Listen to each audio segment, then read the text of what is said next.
So hopefully you figured out by now how to name covalent compounds doing that inquiry activity. But now I'm just going to go through the rules so you just have it in your notes.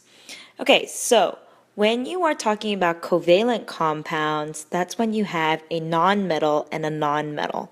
Okay, so it's different from what we've talked about in the past few days about ionic compounds. So, how do you name covalent compounds? It's completely different from ionic, so pay attention. First element keeps its name. So you write it exactly the way it's named. The second element will always get an IDE ending, so an "ide" ending. Okay? We're going to use Greek prefixes to identify the number of atoms. Okay? Now, you know most of these Greek prefixes, but let's go through them. Okay? For one, we say mono.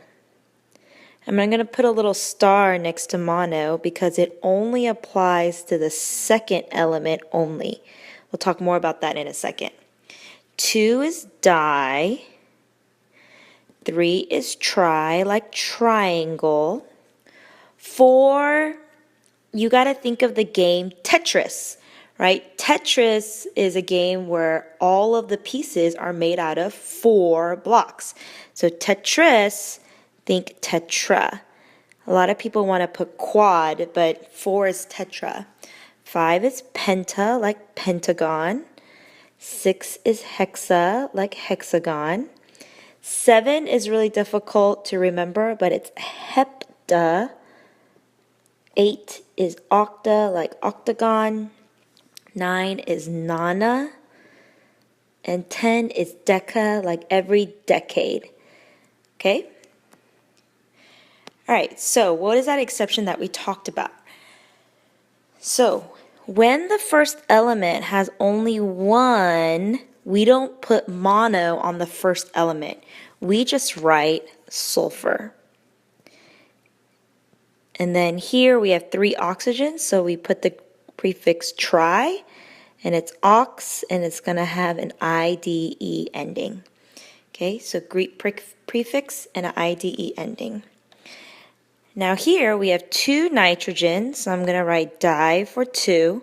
I'm going to spell nitrogen the way it's normally spelled. Now here we have 1 oxygen. So now we are going to use the prefix mono, but not going to use double O, so it's monoxide. Okay, so here, pay attention that mono is only used for the second element only.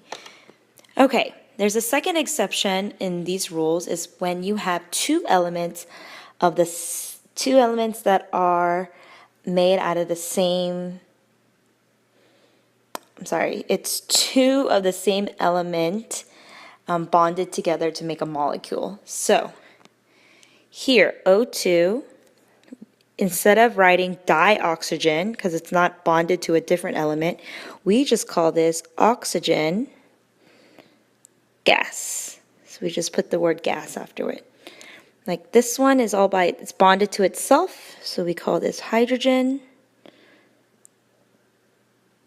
gas. The next one is fluorine gas. Okay, so let's try these together. So first you see the prefix di, then the element. So chlorine is Cl, di is 2. Ox is oxygen, mono means 1, so there's only 1 oxygen. Okay, bromine, so there's no prefix. That means that there's only 1 of them. Here's hepta, which is 7. Fluor is fluorine. It had that IDE ending. So fluorine, there are 7 of them. Okay. Carbon has no prefix, so we assume that there's only 1. Monoxide means the element oxygen, and mono means 1. Okay, so now let's go opposite. Here we have one bromine. So bromine is just spelled like this. No prefix because mono is not used in the first element. Now this is the element fluorine. So some people like to write out the element first, and you know it has to have an IDE ending. So there's fluoride, and then people like to put the prefix afterwards. So 3 is tri, so this is trifluoride. Okay? All right, next, there's one sulfur here, so I'm just going to write sulfur. Cl is chlorine, which is chloride. And then we see how many there are. 4, that is tetra, like this. Okay, next one, there's one sulfur, so I'm going to write sulfur. Here I have 2 iodine, so I can just write it out. Di for 2, and then iodide. This looks really strange because of the double I's, but that is correct. Diiodide is correct. Okay, so here's your practice. On the next page,